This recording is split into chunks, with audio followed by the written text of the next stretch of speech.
भाजपाचा भर हा ठाकरेंची राजवट कशी असते, त्यांची वैशिष्ट्य काय, महापालिकेत त्यांनी काय केलं असा होता. पण तो त्याला एक मर्यादा होती. सुरुवात शिवसेनेने अशीच केली, मराठी भाषा, मराठी संस्कृती, मराठीचं काय होईल. आधी भाजपाकडनं हिंदू हिंदू मराठी, कुणी झालं तरी हिंदू होईल असा पहिला भर होता. नंतर हिंदू मराठी झालं. मुंबई महानगरपालिकेच्या अनुषंगाने आज प्रचाराचा शेवटचा दिवस होता. पण गेल्या 10 दिवसांमध्ये कशा प्रकारे प्रचार झाला, त्यासोबत कोणाची सभा गाजली आणि ग्राउंड लेवल मॅनेजमेंट कोणाचं कसं आहे आणि निवडणुकीमध्ये कोणाचं पारडं जड आहे, अशा विविध गोष्टी आज जाणून घेण्यासाठी आपल्यासोबत राजकीय विश्लेषक रविकिरण देशमुख सर आहेत. सर, एकंदरीत 10 दिवसामधला मुंबई महानगरपालिकेमधला सगळ्या पक्षांचा प्रचार कसा प्रकारे तुम्ही बघता? सगळ्यात मोठं वैशिष्ट्य सांगतो मी या प्रचाराचं. 2017 साली जेव्हा मागची निवडणूक झाली, त्याला आता जवळपास 9 वर्ष झाली. त्या निवडणुकीमध्ये भाजपा आणि शिवसेना हे सरकारमध्ये एकत्र होते. शिवसेना एक संघ होती आणि त्या प्रचारामध्ये म्हणजे ती निवडणूक दोघांनी स्वतंत्रपणे लढवली. भाजपाचा भर हा ठाकरेंची राजवट कशी असते, त्यांची वैशिष्ट्य काय, महापालिकेत त्यांनी काय केलं असा होता. पण तो त्याला एक मर्यादा होती, कारण त्यावेळी दोघं एकत्र सरकारमध्ये होते. शिवसेना म्हणून त्यांनी त्यांची जी लाईन असते नेहमीची ती चालवली. त्याच्यापेक्षा वेगळे पण काय असेल ह्या प्रचारामध्ये दोघांचं, तर मराठी अस्मिता, मराठी संस्कृती, मराठी भाषा या मुद्द्यांवर झालेलं ध्रुवीकरण. सुरुवात शिवसेनेने अशीच केली, मराठी भाषा, मराठी संस्कृती, मराठीचं काय होईल. आधी भाजपाकडनं हिंदू मराठी, कुणी झालं तरी हिंदू होईल असा पहिला भर होता. नंतर हिंदू मराठी झालं, पुन्हा खान होईल म्हणून झालं. पण शेवटी सगळं मराठीच्या मुद्द्यावर आलं.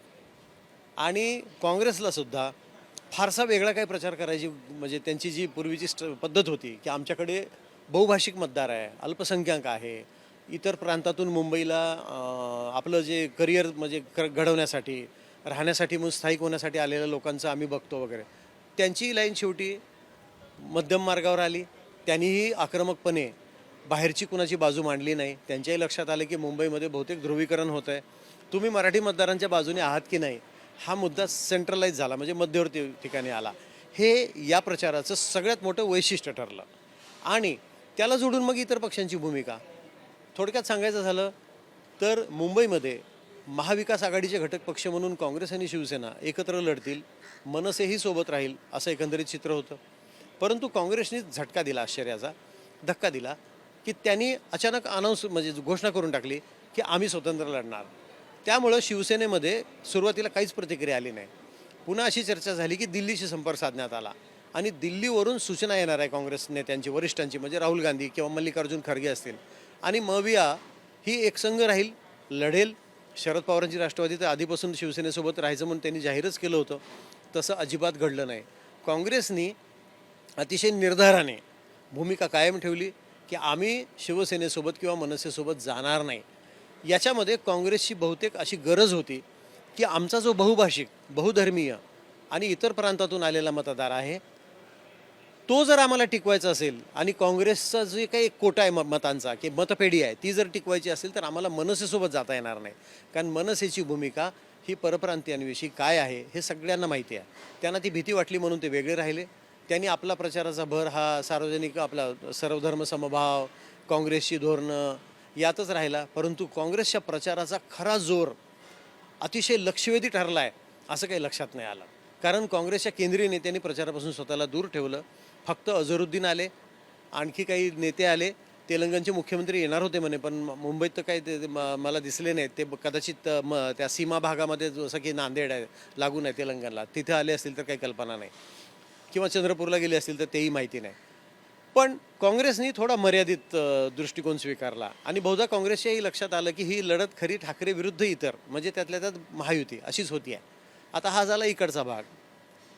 दुसऱ्या भागाविषयी बोलायचं झालं तर भाजपा आणि मग एकनाथ शिंदे यांच्या नेतृत्वाखालची शिवसेना आणि अजित पवार हे दोन फॅक्टर महत्त्वाचे आहेत. याच्यामध्ये अजित पवारांच्या राष्ट्रवादीने स्वतंत्रपणे निवडणूक लढवायचं ठरवलं. त्यांनी आपापल्या उमेदवारांची घोषणा केली नवाब मलिक हे आम्हाला सोबत आम्ही त्यांना घेणार नाही किंवा तुमचे नेते म्हणून आम्ही त्यांना स्वीकारणार नाही असं भाजपाकडून जाहीर झालं होतं. त्यामुळं त्यांनी आग्रह धरला नाही की तुम्ही स्वीकारा. पण राष्ट्रवादी काँग्रेस त्या मुद्द्यावर ठाम राहिली की आमच्या पक्षाचे नेते म्हणून नवाब मलिक हेच आमचे मुंबईचे प्रमुख राहतील. त्यांनी प्रामुख्याने महिला, त्यांनी अल्पसंख्याक उमेदवारांना जास्त संधी दिली आणि एक चर्चा अशी झाली आहे मधल्या काळात की त्यांनी जर समजा मतं जास्त घेतली तर उद्धव ठाकरेंना विधानसभा किंवा लोकसभेत जी विशेषतः मतं मिळाली होती ती मतं फुटतील आणि आपसुकच त्याचा फायदा महायुतीला होईल, म्हणजे भाजपाला आणि शिवसेनेला एकनाथ शिंदे यांच्या नेतृत्वाखालच्या. तर ते एक चित्र होतं. बघूया, कारण नवाब मलिक यांचं एक पॉकेट आहे, ते कुर्ला, शिवाजीनगर, मानखुर्द या पट्ट्यात त्यांचं जास्त आहे. तिथून त्यांचे भाऊ, त्यांची बहीण, आता त्यांच्या भावाची सून उभी आहे, तर घरातले 3 जण, तर तिथून त्यांचं अस्तित्व जास्त दिसेल. इतर भागामध्ये कितपत ते जाणवेल माहीत नाही. हे झालं अजित पवारांच्या पक्षाचं. भाजपा आणि एकनाथ शिंदेंची शिवसेना या दोघांनी एक धोरण असं स्वीकारलेलं दिसलं की एकनाथ शिंदे यांच्या मुंबईमध्ये फारशा सभा झाल्या नाहीत, त्यांनी सभा घेतल्या नाहीत. कदाचित हा त्यांच्या धोरणात्मक व्यूहरचनेचा भाग असेल. कदाचित त्यांच्या कसं असतं आजकाल राजकीय पक्ष हे सगळे सर्वेवर चालतात, जनमताचा कानोसा घेतात की जनमानस काय म्हणतंय, त्यांना काय आवडेल. कदाचित एकनाथ शिंदेंच्या नेतृत्वाखालच्या शिवसेनेला किंवा शिंदेंना स्वतः असं वाटलं असेल की जेवढ्या सभा घेऊन आपण ठाकरे बंधूंवर टीका करू तेवढं कदाचित ध्रुवीकरण जास्त होईल. व तुम्ही ठाकरेंचे विरोधक आहात का? कारण मागे आपण विधानसभेला पाहिलं की 20 जागा उद्धव बाळासाहेब ठाकरे यांच्या शिवसेनेच्या महाराष्ट्रामध्ये 20 आल्या, पण त्यापैकी 10 जागा मुंबईत आहेत. विशेषतः मुंबई शहरमध्ये त्यांनी खूप चांगलं अस्तित्व दाखवलं आहे. तर आणि नंतर एकनाथ शिंदे मला वाटतं त्या पक्षाचे कोणीतरी असं म्हणालं सुद्धा की आमच्या 6 ते 7 जागा मुंबईमधल्या ह्या मनसेमुळे गेल्यात. तर आता मनसे आणि शिवसेना, उद्धव बाळासाहेब ठाकरे हे 2 पक्ष एकत्र आहेत. तर आता जर आपण जास्तच आक्रमक राहिलो, जास्तच आक्रमक कडवट टीका केली तर कदाचित ध्रुवीकरण खूपच तीव्र होईल, त्याचा फटका बसेल. म्हणून बहुधा एकनाथ शिंदेंनी जाहीर सभा घेणं टाळलं. त्यांची सगळ्यात लक्षवेधी सभा ती कालचीच ठरली, जी शिवाजी पार्कची होती. भाजपाचं धोरण हे आक्रमक होतं. त्यांची यंत्रणा खूपच मोठी आहे, ताकद आहे, आज त्यांच्याकडे संघटनात्मक बळ खूप मोठं आहे, सर्व साधन संपत्तीने हा पक्ष युक्त आहे. त्यामुळे त्यांनीच खरा जोर जो आहे वाढनिहाय त्यांच्या पक्षाचे नेते, आमदार, खासदार, बाहेरून आलेले लोक असतील त्यांचे इतर नेते आणि विभागवार त्यांनी केलेल्या नियुक्त्या, पक्षाचे पदाधिकारी यांनी खूपच जोर लावला. त्यामुळं ठाकरे विरुद्ध भाजपा आणि एकनाथ शिंदे हे चित्र प्रचारामध्ये असं दिसलं. सर, तुम्ही एवढ्या वर्ष सर्व निवडणुका बघतायत, पण पहिल्यांदा ठाकरे बंधूंनी शाखा भेटी या जास्ती केल्या. काय नेमकं कारण वाटते? पण एक असा पण प्रश्न उपस्थित होतो यातून की शाखा भेटी या खूप आधीच त्यांनी चालू करायला पाहिजे होत्यात का? 2 भाग आहेत. बरोबर आहे हा प्रश्न. शिवसेनेच्या नेत्यांनी म्हणजे उद्धव बाळासाहेब ठाकरे यांनी आणि मनसे प्रमुख राज ठाकरे यांनी शाखा भेटीवर भर दिला, जो लोकांना अपेक्षित नव्हता. काय झालंय, शिवसेनेची स्थापना 1966 झाली. 70 आणि 80च्या दशकामध्ये शिवसेनेच्या शाखांचा प्रचंड बोलबाला होता मुंबईमध्ये. ते लोकल सेल्फ गव्हर्नमेंट असल्यासारखंच वागत होतं. म्हणजे काय की त्या त्या भागामध्ये त्यांची पकड होती. लोकांच्या दैनंदिन गरजा, अडीअडचणी त्या सोडवणं, लोकांच्या मदतीला जाणं, अगदी ॲम्ब्युलन्स सेवा उपलब्ध करून देणं. नवीन पिढीला हे माहीत नाही, कदाचित जुन्या लोकांना माहीत असेल की 70 आणि 80च्या दशकामध्ये मुंबईमध्ये कामगार वर्गाला आणि शिवसेनेच्या पाठीराख्यांना किंवा नागरिकांना सणासुदीला तेलसुद्धा वेळेवर मिळायचं नाही, खाद्यतेल. अन्नधान्याचं मोठं हे होतं आणि लोकांना स्वस्त धान्य दुकानावर अवलंबून राहावं लागायचं. तर अशा वेळेला व्यापारी काळा बाजार करतात, साठेबाजी करतात, अन्नधान्य वेळेवर उपलब्ध करून देत नाहीत, सणासुदीला जिन्नस जे महत्त्वाचे असतात ते उपलब्ध करून देत नाहीत. अशा तक्रारी होत्या. तेव्हा शिवसेनेने शाखेवर बोर्ड लावलेले आहेत की आमच्याकडे या आणि सांगा आम्हाला की कोणता व्यापारी तुम्हाला धान्य देत नाही आणि तुम्हाला माहिती आहे की तिथे धान्य आहे, कुठल्या दुकानात तुम्हाला चांगली वागणूक मिळत नाही, कुठे तुम्हाला आवश्यक वस्तू मिळत नाहीत. आणि त्यांनी दुकानासमोर जाऊन आंदोलनं केलेली आहेत. तो जो एक शाखेचा पगडा मुंबईच्या मराठी नागरिकांवर त्यातल्या त्यात विशेषतः जो बसला, तो खूप वर्ष कायम राहिला आणि लोकांचा कनेक्ट होता, लोक जोडली गेली होती. हा शाखा म्हणून जो बेस आहे हा मध्यंतरीच्या काळात तुटला. म्हणजे विशेषतः गेल्या 20 वर्षामध्ये शाखांचं महत्त्वच कमी झालं. शाखेत कोण आहे कोण नाही काही कल्पना नाही. सामान्य नागरिक जायचे कमी झाले. शाखा प्रमुखांना अधिकार किती आहेत ह्याची चर्चा सुरू झाली. शाखेवर फक्त जे अगदी जोडले गेलेले शिवसैनिक आहेत की जे कट्टर शिवसैनिक आहेत तेच येऊन बसायला लागले आणि हळूहळू हे स्ट्रक्चर थोडंसं ही विंड उसवली अशी चर्चा जोरदार सुरू होती. आणि विभाग प्रमुख शाखा प्रमुख यांचं महत्त्वच कमी झालं गेल्या 20 वर्षामध्ये. कदाचित या निवडणुकीमध्ये जेव्हा विधानसभेचे निकाल मनासारखे लागले नाहीत तेव्हा ठाकरेंनी कदाचित माहीत नाही त्या पक्षामध्ये विचारविनिमय असं झाला असेल की आपलं नेटवर्क आपण दुरुस्त करायला पाहिजे. पण आता हा दुसरा मुद्दा येतो की हे नेटवर्क त्यांनी खूप आधीच दुरुस्त करायला पाहिजे होतं. म्हणजे अनेकांचं असं म्हणणं आहे की ठाकरे बंधूंनी जेव्हा युती करायचं ठरवलं तेव्हाच ते घराबाहेर पडले असते, विभागवार मेळावे घेतले असते, शाखानिहाय भेटी सुरू केल्या असत्या, लोकांना उपलब्ध झाले असते तर खूप मोठा फरक पडला असता. पण माहीत नाही, त्यांची राजकीय व्यवस्था तेच ठरवू शकतात. फक्त हे आपण निरीक्षण नोंदवत असतो. मग काय झालं की त्यांच्या लक्षात आलं की आपण शाखानिहाय जर गेलो आणि विभागनिहाय जाहीर सभा जर टाळल्या, जाहीर सभा घेतली की काय होतं, सभेपुरतं जाणं होतं, तिथल्या तिथे भाषणबाजी होते, प्रत्युत्तर म्हणून समोरून एखादी सभा होते आणि संबंध संपतो. तसं न करता त्यांनी काय केलं, जुनं हे जे कनेक्शन आहे, ही जी जोडणी आहे शाखांची शिवसैनिकांची, ती जोडण्याचा प्रयत्न केला, ती सांधण्याचा प्रयत्न केला असं दिसतंय. म्हणजे तिथं गेल्यानंतर 4 लोक येतील, शिवसेनेचे जुने जे कार्यकर्ते होते जे आता दुरावले तेही येतील, शाखेमध्ये एक वातावरण बदलेल, लोकांनाही ते आवडेल आपण गेलेलं. कदाचित हा उपक्रम त्यांनी त्या उद्देशाने सुरू केला म्हणून ते जास्त करून ते शाखांवर गेले. बघूया 16 तारखेलाच त्यातनं काय मिळते ते कळेल. कारण याचं फलित जे आहे ते दिसणार आहे ते 16 तारखेला निकाल आल्यावरच कळेल. सर तुम्ही दोघांची म्हणजे सभा पाहिली असेल, ठाकरे बंधूंची पण पाहिली असेल आणि आत्ता जी भाजपची आणि शिंदेची मुंबईमधली शिवाजी पार्कवरची सभा पाहिली असेल. सभेमधून सर काय तुम्ही बघितलं, काय गोष्टी समोर आल्या? म्हणजे अदानीचा जो प्रकारे मुद्दा मांडला पण तो सगळ्याचा सगळा खोडून देवेंद्र फडणवीस यांनी काढला कालच्या सभेमध्ये. मला वाटतं की मुंबईमधला मराठी माणूस एकत्र केल्याशिवाय आणि मुंबईमधला मराठी माणूस एकत्र येऊन त्यांनी एन ब्लॉक मतदान केल्याशिवाय आपल्याला यश मिळणार नाही याची खूणगाठ ठाकरे बंधूंनी बांधलीच असणार. आज मुंबईमधल्या मराठी माणसाला किंवा MMR आपण म्हणतो, आता हल्ली मुंबई काय फक्त मुंबईच्या मर्यादेपर्यंत राहिलेली नाही, ती आता ठाणे जिल्हा पूर्ण आहे, पालघरचा बराचसा भाग आहे, वसई विरार आहे, इकडे आपण अगदी खाली आता पनवेलच्याही पुढं चाललो होतो. हे सगळं मोठं क्षेत्र आहे, त्याला आपण मुंबई मेट्रोपॉलिटन रिजन म्हणतो. बहुतेक त्यांच्या लक्षात आलं की इथे कुचंबना होती आहे मराठी माणसाची. मराठी माणूस अस्वस्थ आहे. एकतर नोकऱ्यांसाठी मारामार आहे, खाजगी क्षेत्रामध्ये प्रचंड मोठे बदल होत आहेत, तिथं नोकरी किती काळ चालेल ह्याची शाश्वती नाही. मराठी लोकांना जे वेगवेगळे प्रश्न भेडसावत आहेत, समजा आपण त्यांना जर कुठला तरी एक वेगळा कार्यक्रम दिला, त्यांना त्यांची परिस्थिती काय ह्याच्याविषयी आज तर तुम्ही काय रातोरात बदल करू शकत नाही. याच्यासाठी खूप आधी काम करायला पाहिजे होतं. यांना जोडणारा दुवा कुठला, मुद्दा कुठला? म्हणून त्या सभेमध्ये त्यांनी भर दिला की मराठी म्हणून एकत्र राहाल तर तुमचं अस्तित्व राहील. म्हणजे उदाहरणार्थ तुम्ही भाषा आणि जमीन जी आपली खरी मालकीची आहे ती राहिली तर तुमचं अस्तित्व राहील, नाही तर अस्तित्व संपेल. मराठी म्हणून तुमची शेवटची निवडणूक आहे. म्हणून हे करत असताना त्यांनी विशिष्ट असं नाव घेतलं अदानींचं. अदानींची ते उदाहरणं दिली की त्यांनी किती जमीन घेतली आहे, काय घेतलं आहे. आता हा सगळा भाग आहे तो गुंतवणूक, त्यातून मिळणारा फायदा राज्य सरकार आणि विरोधी पक्ष म्हणून त्यांचा आहे. याच्यात फार बारकावे फार लोकांना कळतं. मी काय असं विचारतो, लोकांना खरंच फरक पडतो का या सगळ्या अदानीच्या मुद्द्यांनी? कारण की मराठी माणसाचं जर सेंट्रिक पाहिलं पण अदानीचा मुद्दा तर काय म्हणजे त्याची जोड आहे? असं आहे की उद्या जर अदानी किंवा दुसरे कोणते उद्योगपती मुंबईमधले जर आकडेवारी घेऊन लोकांसमोर गेले की माझ्याकडे एवढ्या नोकऱ्या आहेत आणि या नोकऱ्यांमध्ये मी इतकी लोकं भरती केलेली आहेत आणि त्याच्यामध्ये एवढे लोक काम करत आहेत, तर हा मुद्दा निकाली निघू शकतो. परंतु कुठलाही उद्योजक एवढ्या डिटेलमध्ये जाणार नाही. कारण काय होतं की तुम्ही एक मुद्दा हा स्पर्श केला की त्यातनं 10 प्रश्न तयार होतात. त्यामुळे नवीन मुद्दे तयार करण्यासाठी ह्या मुद्द्यावर कोणी उतरत नाही. प्रश्न एवढाच आहे की गुंतवणूक कोणी करावी आपण ठरवू शकत नाही. जो कोणी उद्योजक येईल, जसं आता काल देवेंद्र फडणवीसांनी सांगितलं की गुंतवणूकदारांना आकर्षित करायचं असेल तर त्यांना म्हणजे स्वागतच करावं लागेल, आपण नाही म्हणू शकत नाही. परंतु त्यातनं महाराष्ट्राचा फायदा किती झाला हा मुद्दा जर पुढं आला तर कदाचित टीकेची धार कमी होऊ शकते. परंतु तो आणायचा की नाही हा त्यांच्यावर अवलंबून, म्हणजे सरकार आणि विरोधक ह्या दोघांवर अवलंबून आहे किंवा संबंधित उद्योजक.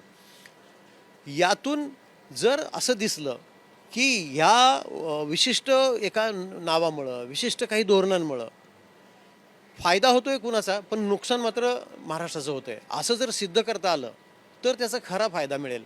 आज फक्त त्यांनी दिशादर्शन केलं की बघा हे यांच्याकडे गेलं, ते त्यांच्याकडे गेलं, ते त्यांच्याकडे गेलं.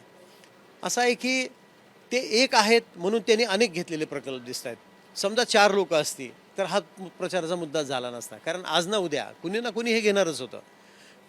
ह्या अमुक एका व्यक्तीने घेतलं, ए न घेतलं, बी न घेतलं, सी न घेतलं, डी न घेतलं तर प्रचाराची धार कमी झाली असती.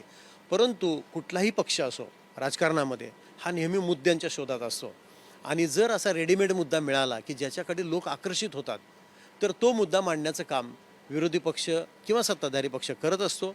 राज ठाकरेंना कदाचित ते सापडलं की एक व्यक्ती खूप काही फायदा मिळवते आहे, पण तो त्यातनं रिअलायझेशन त्या बेनिफिटचं काय झालं म्हणजे फायदा काय मिळाला आहे हे कळत नाही आहे. त्यामुळे त्यांनी त्या मुद्द्याला हात घातला असं दिसतंय एकंदरीत की ते खूप चाललंय.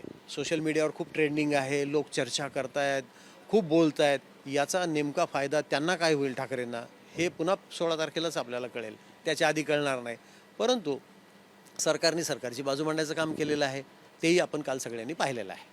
सर आता म्हणजे सभा तर झाल्या आहेत, प्रचार झाले आहे, नरेटिव्ह आपण पाहिला असेल. लोकसभेला नरेटिव्ह होता की संविधान खतरे में, विधानसभेला नरेटिव्ह होता बटोगे तो कटोगे, त्यानंतर आपण लाडकी बहीण पाहिला असेल. तर मुंबई महानगरपालिकेला पण एक नरेटिव्ह भाजपाकडून आणण्यात आला होता, तो म्हणजे खान महापौर होईल मुंबईमध्ये.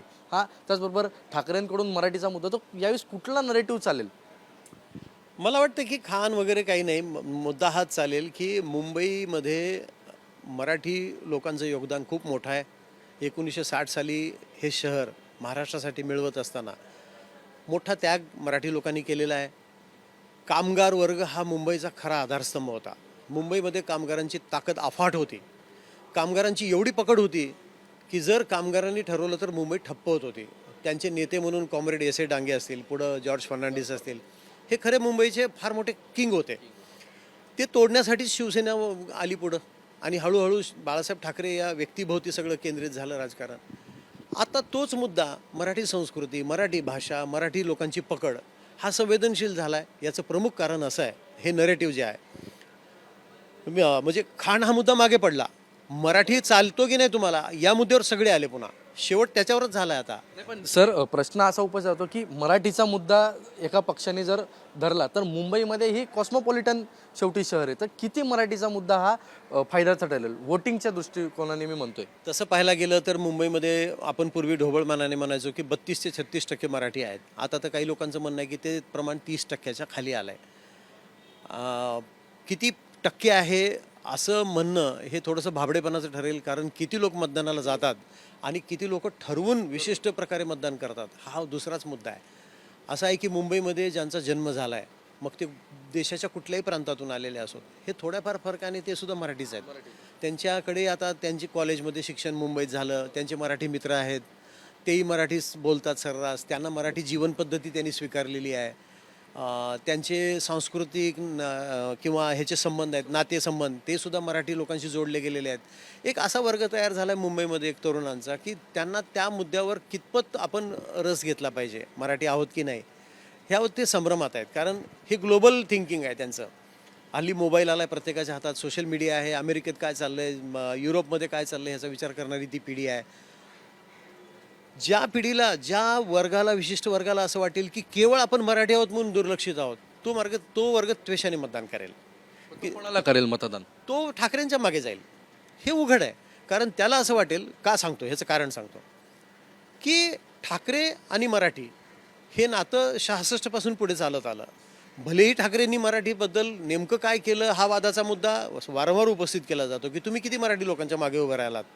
म्हणजे आजही मुंबईमध्ये विशिष्ट भागामध्ये किंवा विशिष्ट इमारतींमध्ये मराठी माणूस घर घ्यायला गेला की नाकारलं जातं की आमच्याकडे बाकीचे सगळे जास्त आहेत, तुम्ही नका. आणि ते का नाकारलं जातं माहिती आहे का, तुमची सांस्कृतिक आणि राहणीमान पद्धती जी आहे, तुमच्या ज्या आवडीनिवडी आहेत त्या आमच्याशी मॅच होत नाहीत. याच्यावर कोण त्वेषाने उभं राहिलं नाही ना, कुणी उभं राहत. असं बंधन खरं तर आणता येत नाही, पण याच्या विरोधात कुणी दोन हात म्हणजे बाह्या सरसावून कोणी उभा राहत नाही, ही अडचण आहे. विशिष्ट लोक मराठी लोकांना लक्ष करतात आणि अन्याय करतात, याच्यावरही कुणी ठाम भूमिका घेत नाही. मागे तर असं अल्पसंख्याक म्हणजे विशेषतः मुस्लिम विरुद्ध मराठी असंही चित्र रंगवलं गेलं, पण त्याच्यात कोकणी मुस्लिम हा मराठीच आहे, त्याची जीवनपद्धती मराठी आहे, त्याची भाषा अतिशय अस्खलित मराठी बोलतात. रत्नागिरी वगैरे भागातले किंवा रायगड जिल्ह्यातले मुस्लिम, हे सगळं गुंतागुंत आहे. याच्यामध्ये एवढंच आहे, मतदान एक मुद्द्यावर परत परत होईल की तुम्हाला बाहेरच्या लोकांना प्राधान्य देणारा, इतर लोकांचं स्वागत करणारा पक्ष हवा, की तुम्हाला तुमची सांस्कृतिक आणि तुमच्या दैनंदिन गरजा म्हणजे मराठी म्हणून टिकवणारा, तुम्ही जाऊन हक्कानी भांडू शकणारा पक्ष हवा, असं एक नॅरेटिव्ह चालण्याची थोडीफार शक्यता आहे. मला तर एवढीच शक्यता वाटते. शेवटी मतदान करताना लोक काय विचार करतात, किती लोकांना हे पटतं की आपण एवढी बंधनं आपल्यावर लादून घ्यावीत का. आणि लोकांना हे बघा, मुंबईकर म्हणून तटस्थपणे तुम्ही जर विचार केला तर मुंबईमध्ये संघर्ष केल्याशिवाय कोणी जगू शकत नाही. मुंबईमध्ये दैनंदिन संघर्ष तुमच्या 5वीला पुजलेला आहे. कोणी तुमच्या घरी अडचण आहे म्हणून, तुमच्या घरी काही आज कमाई आली नाही म्हणून तुम्ही तुमचं घर चालवायला कोणी येत नाही. घराबाहेर पडल्यानंतर प्रत्येकाला लोकल पकडायची आहे, बस मिळते की नाही याची चिंता आहे, टॅक्सी मिळते की नाही याचं टेन्शन आहे, मेट्रो आता आली म्हणून थोडंफार एक रिलीफ आहे समजा. ह्या सगळ्या दैनंदिन बरं, मुलं बाळं शिकत आहेत, अमुक एका शाळेत ॲडमिशन घ्यायला जावं तर शाळेत ॲडमिशन मिळत नाही, मर्यादित आहे शाळा, चांगल्या शाळांची संख्या मर्यादित आहे, चांगल्या कॉलेजेसची संख्या मर्यादित आहे, ती गुणवत्ता वाढत नाही, खाजगी विद्यापीठामध्ये शिक्षण परवडत नाही. मध्यमवर्गीय लोकांचे हे सगळे जे गंभीर प्रश्न आहेत ना, हे खूप मोठे आहेत. नोकऱ्यांची उपलब्धता कमी झाली आहे, ॲटोमायझेशन आलेलं आहे, यांत्रिकीकरण आता म्हणजे हार्ड वर्क जे म्हणतो लेबर वर्क ते कमी होऊन आता सेवा क्षेत्रावर भर आलेला आहे. याच्यात तुम्ही टिकता की नाही हा जो संघर्ष आहे ना, हा खूप मोठा संघर्ष आहे. तर हा संघर्ष करत असताना याच्यात अस्मितेचा मुद्दा किती लोक टिकवून ठेवतात आणि त्यांना असं वाटतं की अस्मिता टिकली तर हे सगळं मिळेल, त्याच्यावर त्या मतदानाचं प्रतिबिंब उमटेल. एवढंच मी सांगतो. सर, आत्ताच्या घडीला कोणाचं पारडं जड आहे असं दिसून आलं प्रचाराच्या या काही दिवसांमधून? सुरुवातीला असं वाटत होतं की भारतीय जनता पार्टीची ताकद खूप मोठी आहे, त्यांचं संघटन कौशल्य खूप मोठं आहे, त्यांच्याकडे प्रचाराची अत्याधुनिक साधनसुविधा आहेत. तर भाजपा अगदी सगळ्यांच्या खूपच पुढं आहे, म्हणजे सहयोगी पक्षांच्या म्हणजे एकनाथ शिंदे यांच्या शिवसेनेच्या सुद्धा पुढं आहे असं वाटत होतं. परंतु शेवटी थोडीफार रंगत आली, कारण निवडणुकीचे मुद्दे हे सगळे केंद्रित झाले ते मराठी आणि मराठी विरुद्ध यावर आल्यामुळं काय झालं की आपोआप ठाकरे केंद्रस्थानी आले, त्यांनी घेतलेली भूमिका केंद्रस्थानी आली. त्यामुळं मुंबईमध्ये ध्रुवीकरण मतदानाचं होईल तर या मुद्द्यावर होईल की तुम्हाला भाजपा आणि एकनाथ शिंदेची भूमिका पटते का तुम्हाला ठाकरे बंधूंची भूमिका पटते. प्रामुख्याने मतदान याच्यावर होईल. काँग्रेस या दोघांच्या याच्यामध्ये जेवढ्या जागा अधिक घेईल तर फायदा अर्थात ठाकरेंचा होईल, कारण काँग्रेस भाजपाला समर्थन देऊ शकत नाही. हा महत्त्वाचा मुद्दा आहे. त्यामुळे आत्ताच्या घडीला पारडं कोणाचं जड आहे हे स्पष्ट होत नाहीये. नाही होता. कालच्या सभेनंतर शिवाजी पार्कच्या लोकांमध्ये चर्चा वाढली आहे. म्हणजे शिवाजी पार्कच्या सभेनंतर लोकांना काही अँगल नवीन मिळाले, त्याच्यावर चर्चा वाढली आहे. परंतु त्याचं प्रतिबिंब मतदानात किती उमटेल हा मुद्दा आहे. परंतु असं वाटत होतं की भाजपा खूपच पुढं आहे, ठाकरे खूप मागे दिसत आहेत. आता मराठी करून किती टक्के मतं मिळणार आहेत, त्यांना मागच्या वेळी किती मतदान होतं. पण एक लक्षात घ्या, 2017 साली शिवसेना सत्तेवर आली 84 जागा घेऊन, 82 जागा भाजपाच्या होत्या आणि मनसे एक 8 काहीतरी जागा होत्या, मला वाटतं 8 की 7. हां, तर त्याच्यात काय झालं आहे की टक्केवारी जर आपण पाहिली तर बहुतेक 7% आसपास मतं होती मनसेला. ती 7% मतं जर ढोबळ मनाने आत्ता पकडली आणि त्यावेळची शिवसेनेची मतं जर पकडली, पण ती एकसंघ शिवसेनेची होते, तर ती मतांची बेरीज इतर पक्षांपेक्षा जास्त होते. जसंच्या तसं जर ह्या मुंबईने ठरवलं की शिवसेनेची स्थापना बाळासाहेब ठाकरेंनी केली आणि शिवसेनेचे खरे वारसदार उद्धव ठाकरेच आहेत आणि दुसरे राज ठाकरे एकत्र आल्यामुळं खऱ्या अर्थाने एक वर्तुळ पूर्ण झालं आहे. तर मला वाटतं मुंबईने जसं विधानसभेला 20 पैकी 10 जागा मुंबईत दिल्या ठाकरेंना, तो सेम पॅटर्न कंटिन्यू झाला तर मग हे पुढं दिसतील. हां, हे पुढं तर पारडं थोडंसं वाढलं आहे ठाकरेंचं. भाजप अतिशय ताकदीने लढत आहे. भाजपच्या व्यूहरचनेची बरोबरी इतर कुठलाही पक्ष करू शकत नाही, ही वस्तुस्थिती आहे. परंतु ठाकरेंचं पारडं परवाच्या सभेने वाढलं, एवढं मी सांगू शकेन. होते आपल्याबरोबर ज्येष्ठ पत्रकार आणि राजकीय विश्लेषक रविकिरण देशमुख सर, ज्यांनी सांगितलं आहे की आत्ताची लढाई ही अटीतटीचीच आहे आणि आत्ता सद्यस्थितीत सांगता येत नाही की कोणाचं पारडं जड आहे. कॅमेरामन हेमंत कदमसह ईशान देशमुख, एबीपी माझा, मुंबई. एबीपी माझा, उघडा डोळे बघा नीट.